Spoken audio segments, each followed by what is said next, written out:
Hello everyone. Today we will start chapter 7 triangles. Today we will do the introduction of this chapter कि triangle क्या होता है और mainly इसमें हमने पढ़ेंगे इस चैप्टर में हम कॉन्ग्रेंस ऑफ ट्रायंगल्स कि उसकी क्या क्या प्रॉपर्टीज होती हैं या ट्रायंगल की कॉन्ग्रेंसी का क्या मीनिंग है। तो let's start with the definition of triangle कि ट्रायंगल क्या होता है। Triangle is a close figure formed by 3 line segments is called a triangle कि एक क्लोज फिगर, ठीक है, क्लोज फिगर होगी और किससे मिलके बनेगी वो 3 लाइन सेगमेंट्स। देखो जैसे ये लाइन 1 2 एंड 3 लाइन सेगमेंट्स है और 3 लाइन सेगमेंट्स को ज्वाइन करके जो क्लोज फिगर बनती है उसे हम क्या कहते हैं, ट्राई एंगल। और ट्राई एंगल की जो कितनी साइड्स होती है, 3 साइड्स होती हैं और कितने एंगल्स होते हैं उसमें 3 एंगल्स होते हैं। जैसे ये एक हो गया एंगल 1, एंगल 2, एंगल 3, मतलब एंगल ए बी और सी कितने एंगल्स हो जाएंगे इसमें 3 और वर्टिसेस भी कितने होंगे 3 वर्टिसेस, मतलब जो ये इसके कॉर्नर्स होते हैं, ठीक है। जैसे कि ये ए पॉइंट, ये बी और सी, ये 3 क्या है इसके वर्टिसेस ऑफ द ट्रायंगल, ठीक है। जो ये कॉर्नर पॉइंट जहाँ पे 2 लाइंस मीट करेंगी जिस पॉइंट पर वो उसका क्या हो जाएगा वर्टेक्स। ऐसे ये भी इसका वर्टेक्स हो गया और ये भी इसका क्या हो गया एक वर्टेक्स। तो बेसिकली क्या होगा, ट्रायंगल एक क्लोज फिगर होती है जिसमें 3 लाइन सेगमेंट्स होती हैं, 3 ही एंगल्स होते हैं और 3 क्या होते हैं वर्टिसेस, ठीक है। वैसे तो देखो फिगर जो उसका नेम है ट्राई एंगल, ट्राई का मतलब होता है 3, एंगल का मतलब एंगल्स जिसके अंदर 3 एंगल्स होंगे वो close figure that is called a triangle. Now next is congruence of triangles. अब ट्रायंगल की कॉन्ग्रेंसी करने से पहले हमें यह पता होना चाहिए कॉन्ग्रेंस होता क्या है, कि मतलब क्या होता है कॉन्ग्रेंसी का। उसके बाद हम पढ़ेंगे कि ट्रायंगल में कॉन्ग्रेंसी का क्या मीनिंग है। देखो कॉन्ग्रेंस का मतलब होता है सेम सेम, कि ऐसे फिगर्स जिसकी साइज भी सेम होती है और शेप भी सेम होती है। तो congruence means equal in all respect. Congruence means equal in all respect कि कॉन्ग्रेंसी का मतलब होता है हर रिस्पेक्ट में, मतलब हर मायने में वो इक्वल हो हर तरफ से। कैसे भी हम देखें वो कैसी होनी चाहिए, इक्वल इन ऑल रिस्पेक्ट का मतलब वो हर टाइप से कैसी होनी चाहिए, इक्वल। या फिर एक चीज और इसको ऐसा लिख सकते हैं, figures whose shapes and sizes are both the same those figures are called congruent figures.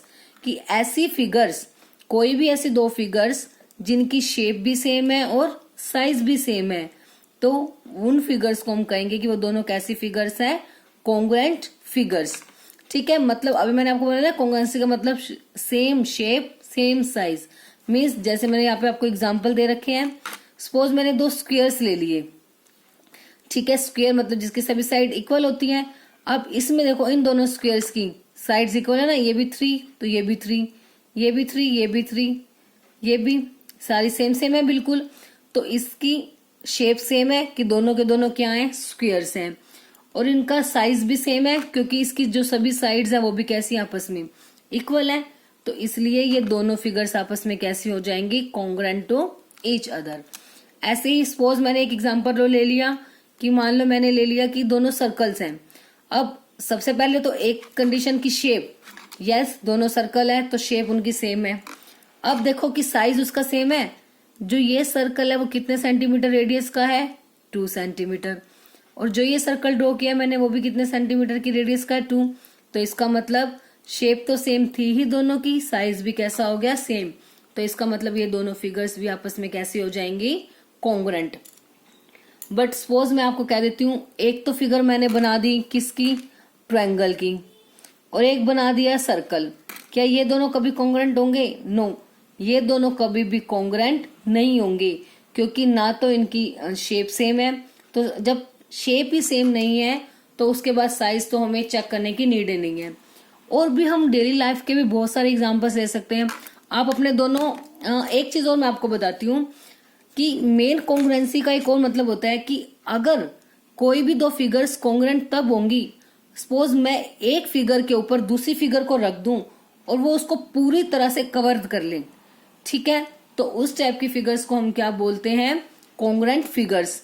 अब सपोज आपकी मैथ्स की बुक है, तो अब कोई भी 2 मैथ्स की बुक उठा लोगे अपनी, मतलब 9th क्लास की ही, नाइन्थ क्लास की आप 2 मैथ्स की बुक ले लो, तो उन दोनों जो वो दोनों फिगर्स होंगे आपस में, उनकी शेप भी सेम है और साइज भी कैसा होगा, सेम होगा। ठीक है, और आप उन दोनों को जब एक के ऊपर एक रखोगे तो उसको पूरी तरह से कवर कर लेगी ना पूरी तरह से। तो इसे इसलिए वो दोनों फिगर्स भी कैसी हो जाएंगी आपस में, दोनों बुक्स भी कॉन्ग्रेंट। तो जरूरी नहीं है कि कॉन्ग्रेंसी सिर्फ ट्रायंगल में होती है, किसी भी चीज में कॉन्ग्रेंसी होती है। कॉन्ग्रेंसी का मतलब ऐसी दो फिगर्स जिनकी शेप भी सेम है और साइज भी। आप अपने हाथ को भी ले सकते हो, अपने हाथ का, अपने जो हैंड्स का उसका एग्जांपल ले सकते हो। आप देखो, सपोज ये अपने हैंड्स हैं, इनकी जो शेप होती है और साइज बिल्कुल सेम है, और एक के ऊपर हम दूसरे को जब कवर करते हैं इस तरह से, तो देखो ये यहां से देखूंगी तो नीचे वाला हमें नहीं शो हो रहा, इस साइड से देखेंगे तो इधर से वो नीचे वाला शो नहीं हो रहा।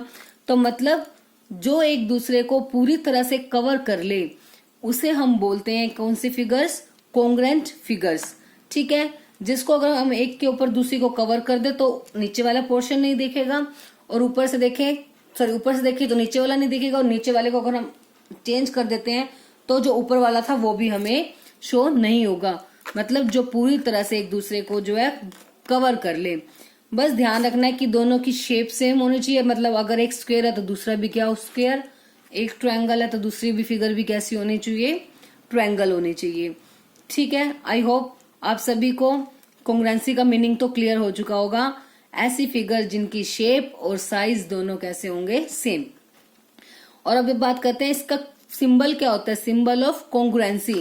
कॉन्ग्रेंसी का सिंबल ये होता है इस टाइप से, और नीचे इक्वालिटी का साइन। ठीक है, this is the symbol of congruence.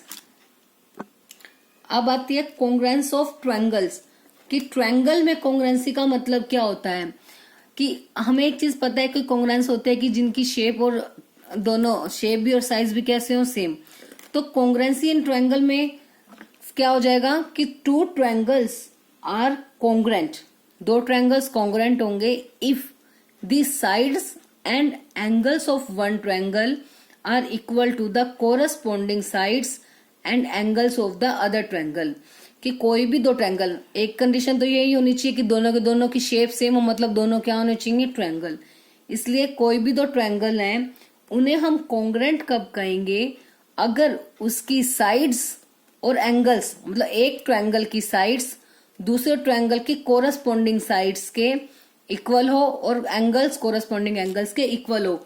मतलब जैसे ये साइड है, यहाँ इस साइड के इक्वल है, ये साइड इसके इक्वल है, ये साइड इसके इक्वल है। ठीक है, और ऐसे ही इन दो 3 और 4 के बीच वाला जो एंगल है वो 90, 3 और 4 के बीच वाला एंगल 90। कोरस्पॉन्डिंग एंगल्स मतलब कि जैसे अगर फर्स्ट साइड फर्स्ट के इक्वल है, सेकंड थर्ड के इक्वल। ठीक है, तो उस केस में और उनके कोरस्पॉन्डिंग एंगल्स अगर इक्वल है तो हम क्या कहेंगे कि दोनों ट्रायंगल्स कैसे हैं, आपस में कॉन्ग्रेंट। तो इसकी नेमिंग क्या होगी, कौन कौन सा triangle, A B C congruent to P Q R. देखो ये नेमिंग से आपको पता लगेगा कोरस्पॉन्डिंग। मान लो मैंने आपको बोला कि ए बी सी और पी क्यू आर दोनों कॉन्ग्रेंट हैं, इसका मतलब है एंगल ए। कोरस्पॉन्डिंग का मतलब होता है जो हमने नाम दिए हैं उसके अकॉर्डिंगली पार्ट्स। जैसे इस तरह से फर्स्ट वाला उठाया है तो इधर का भी फर्स्ट वाला उठाओगे आप, इसका सेकंड तो इसका भी सेकंड, इसका थर्ड तो इसका थर्ड। मतलब जो एंगल ए है इक्वल होना चाहिए एंगल पी के। चेक करो, एंगल ए और पी इक्वल है, बिल्कुल है।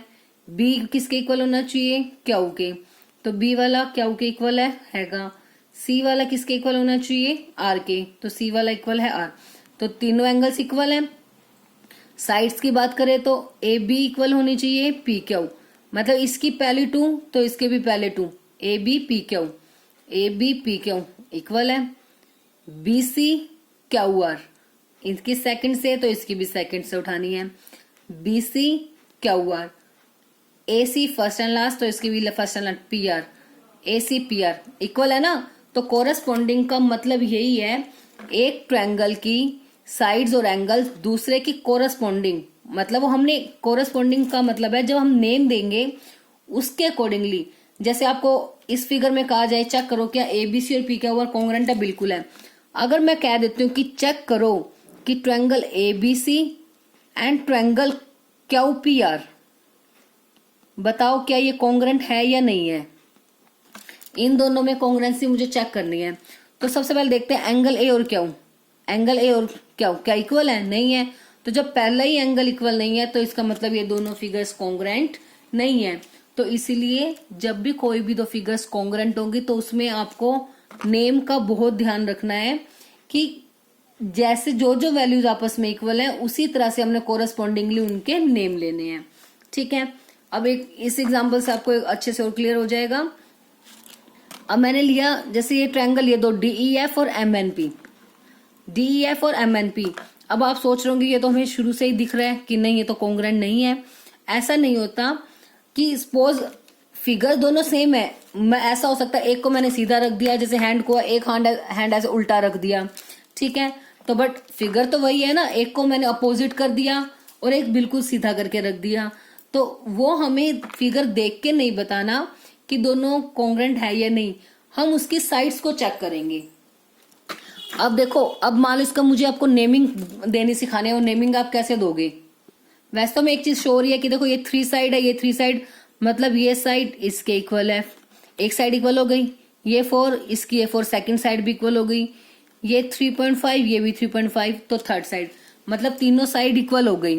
एंगल्स भी, इन दोनों के बीच वाला एंगल क्या है 60, ऐसी 3 और 4 के बीच वाला यहाँ पे भी एंगल कितना है 60।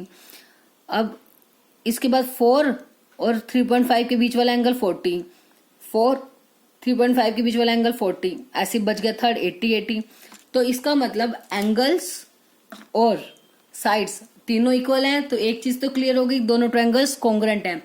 तो बस आपको ये ध्यान रखना है ट्रायंगल्स तो कॉन्ग्रुएंट है तो उनकी नेमिंग ध्यान से देनी है, क्योंकि DEF कॉन्ग्रुएंट नहीं है MNP के, बल्कि DF किसके कॉन्ग्रुएंट है NPM। वो हम कैसे देंगे? देखो मान लो मैंने इसका नेम, तो आप कुछ भी उठा लो पहले वाले का, वो आपकी मर्जी है। मैंने नेम ले लिया इसका DEF, ठीक है।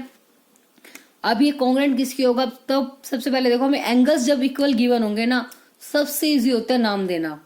क्यों नाम देना इजी होता है? क्योंकि मान लो मैंने नाम दिया पहले वाले का DEF, तो सेकंड वाला D एंगल देखो किसके इक्वल है, D कितना है 60। अब देखो 60 वाला एंगल कौन सा है N, तो मतलब पहला पॉइंट हमारा यहाँ पे आएगा N, नेम आ गया N। फिर बात करते हैं E कितना एंगल है 80, तो E वाला किसके इक्वल है 80 मतलब P के, तो NP थर्ड तो बच गया, अपने आप वही उठा लोगे NPM। तो इसलिए जब भी किसी ट्रायंगल के आपको एंगल इक्वल गिवन हो तो हम बहुत इजीली नेम दे सकते हैं। पहले का आप अपने अकॉर्डिंगली जो मन चाहे नेम दे दो। फिर कॉन्ग्रुएंसी के बाद ध्यान रखना है कि जो आपने फर्स्ट नंबर पे जो एंगल लिया था वो एंगल इस ट्रायंगल के कौन से एंगल के इक्वल है, वो हम नाम पहले देंगे। फिर सेकंड वाला किसके इक्वल है, वो सेकंड नंबर पे नाम, फिर थर्ड वाला थर्ड के। तो इसका मतलब जो DEF है वो MNP के तो कॉन्ग्रुएंट नहीं है, बस बल्कि जो DEF है वो किसके कॉन्ग्रुएंट है NPM की, ठीक है। तो ये हो गई कॉन्ग्रुएंसी ऑफ ट्रायंगल। इसमें एक चीज और ध्यान रखनी है कि इन congruent triangles corresponding parts are equal and we write in short form CPCT, कि कोई भी दो ट्रायंगल अगर कॉन्ग्रुएंट है तो उसके सभी कोरस्पॉन्डिंग पार्ट्स भी आपस में कैसे होंगे। इसका मतलब क्या है? सपोज आपको मैंने बोल दिया, नॉर्मली ऐसे ही मैंने आपको दे दिया कि जो ट्रायंगल ABC है वो कॉन्ग्रुएंट है ट्रायंगल PQR के। कोई भी दो ट्रायंगल हो सकते हैं ABC और PQR, सपोज ऐसे। तो जब आपको ये सिचुएशन दी हुई मिलेगी कि ABC कॉन्ग्रुएंट है किसके PQR के, तो इसका मतलब इसके अगर हमें ये दो ट्रायंगल कॉन्ग्रुएंट है, हमें इसके लिए जो भी चीज नहीं चाहिए हो CPCT का यूज करके हम वो इक्वल ले सकते हैं। CPCT का मतलब होता है corresponding parts of congruent triangles, क्योंकि हमें दिया हुआ इन्होंने बोला है ना कि कोई भी दो ट्रायंगल अगर कॉन्ग्रुएंट है तो उसके कोरस्पॉन्डिंग पार्ट्स हमेशा कैसे होते हैं, इक्वल। तो इसलिए कोरस्पॉन्डिंग पार्ट्स किसके, कॉन्ग्रुएंट ट्रायंगल्स के। अब सपोज मैंने आपको बोला कि ये दोनों ट्रायंगल हमारे कॉन्ग्रुएंट हैं, तो अब इसके कोरस्पॉन्डिंग पार्ट मतलब AB किसके इक्वल होगा, PQ के, BC किसके इक्वल होगी, QR के, AC किसके इक्वल होगी, PR के। ऐसी एंगल A इक्वल होगा एंगल P के, एंगल B इक्वल होगा एंगल Q के, एंगल C किसके इक्वल होगा एंगल R के। तो ये भी मोस्ट इंपॉर्टेंट थिंग है, क्योंकि हम जब क्वेश्चंस इसके सॉल्व करेंगे उसमें हमें क्या होगा, ट्रायंगल्स को कॉन्ग्रुएंट प्रूफ करेंगे और उसके बाद कोई भी चीज अगर हमें उसकी इक्वल दिखानी है, उसका कोई भी पार्ट, किसी भी ट्रायंगल कोई भी पार्ट हमें इक्वल दिखाना था, हम किसकी हेल्प से दिखाते हैं, बाय सीपीसीटी, कि वो दो ट्रायंगल कॉन्ग्रुएंट दिखा देंगे। कॉन्ग्रुएंट होने के बाद उसके सभी कोरेस्पॉन्डिंग पार्ट्स आपस में कैसे हो जाते हैं, इक्वल। ठीक है, अब बात आती है कि ट्रायंगल तो पता लग गया कि कॉन्ग्रुएंट क्या होते हैं, अब हमें ये पता होना चाहिए कि ट्रायंगल को कॉन्ग्रुएंट प्रूफ कैसे करते हैं, कि कैसे बताएंगे हम कि ट्रायंगल्स कॉन्ग्रुएंट है या फिर नहीं है, क्योंकि उसमें आपको हर एक चीज थोड़ी मिलेगी कि सारी साइड्स भी दे देंगे, सारे एंगल्स भी दे देंगे, ऐसा नहीं होगा।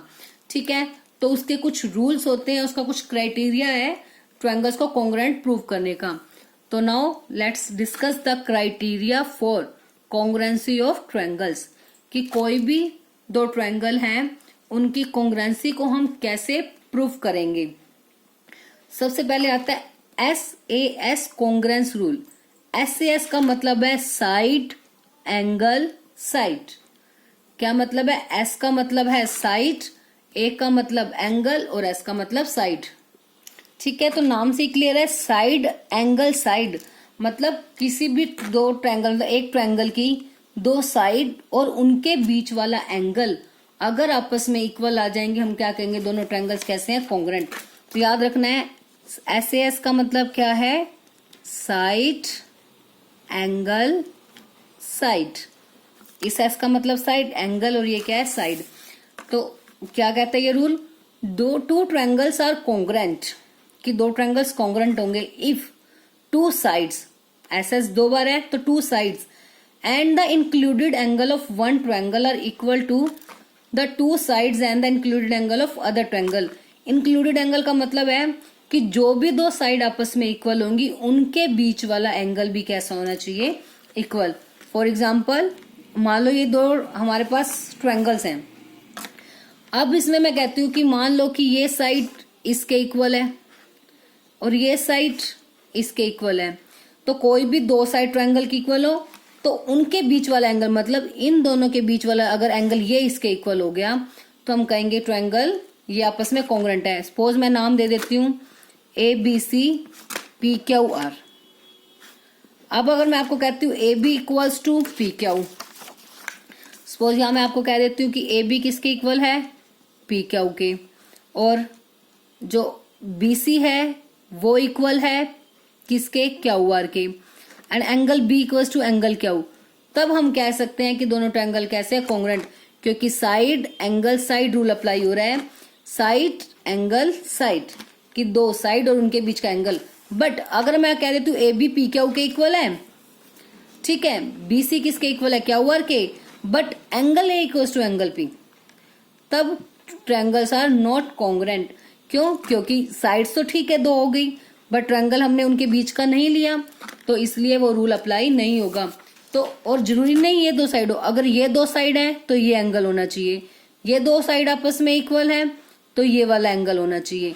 बस आपको इतना ध्यान रखना है, जो भी दो साइड इक्वल होंगी एंगल हमेशा उनके बीच का होना चाहिए। इंक्लूडेड एंगल का मतलब यही है, कोई भी दो साइड और उनका इंक्लूडेड मतलब उनके बीच का जो एंगल होगा वो कैसे होने चाहिए, आपस में इक्वल। नेक्स्ट सेकंड रूल क्या आता है, angle side angle congruence rule. Angle side angle मतलब दो एंगल और उनके बीच की एक साइड। तो दो एंगल, तो यही हो गया, देखो two triangles are congruent if two angles and the included side of one triangle are equal to angle two angles and the included side of the other triangle. कि सपोज ये angle इसके equal है, ये angle इसके, और ये दोनों angle कौन सी लाइन पर बने हुए हैं, इस, तो ये साइड कैसी होनी चाहिए, आपस में इक्वल। तो ये होता है रूल ASA, मतलब एंगल साइड एंगल, दो एंगल और उनके बीच की साइड। वैसे ना बेसिकली इस रूल का एक नेम और भी होता है, ठीक है, उसका नेम एक और क्या होता है, एंगल एंगल साइड या फिर एंगल साइड एंगल। हम दोनों रूल्स में इसमें अप्लाई कर सकते हैं, और वो क्यों होता है उसका रीजन मैं आपको बताती हूँ। वैसे तो मेन रूल हमारे पास जो होता था वो ये होता था एंगल साइड एंगल, कि कोई भी दो साइड दो एंगल और उन्हीं के बीच की साइड होनी चाहिए। लेकिन अगर मान लो आपके पास ऐसा हो गया, एंगल्स तो ये इक्वल है आपस में, कि ये एंगल इसके इक्वल है, ये एंगल इसके, और साइड ये आ जाए, मतलब साइड उनके बीच में ना आके ये साइड आ जाए, तब भी हम कहेंगे कि ट्रायंगल्स कॉन्ग्रुएंट है। उस केस में ये रूल अप्लाई होगा। वो क्यों होता है? अब हमें पता है कि ट्रायंगल के एंगल का सम कितना होता है, 180 डिग्री। तो मान लो मैंने आपको बोल दिया मेरे पास दो ट्रायंगल हैं, ठीक है, ये एंगल कितने डिग्री का है, सपोज 60 डिग्री का है, ये भी 60 का है, ये 40 का है, ये 40 का है। अब 60 40 100, तो तीसरा एंगल कितने का बच गया, 80, क्योंकि टोटल सम 180 होता है, तो ये भी तो 180 बन गया। तो इसलिए हमें पता है कि अगर दो एंगल इक्वल है तो ऑटोमेटिकली थर्ड एंगल भी कैसा होगा, इक्वल। तो उस केस में भी तो ये दोनों एंगल्स इक्वल हो गए, तो आपस में ये साइड भी इक्वल ले लेंगे, तब भी कोई फर्क नहीं पड़ेगा।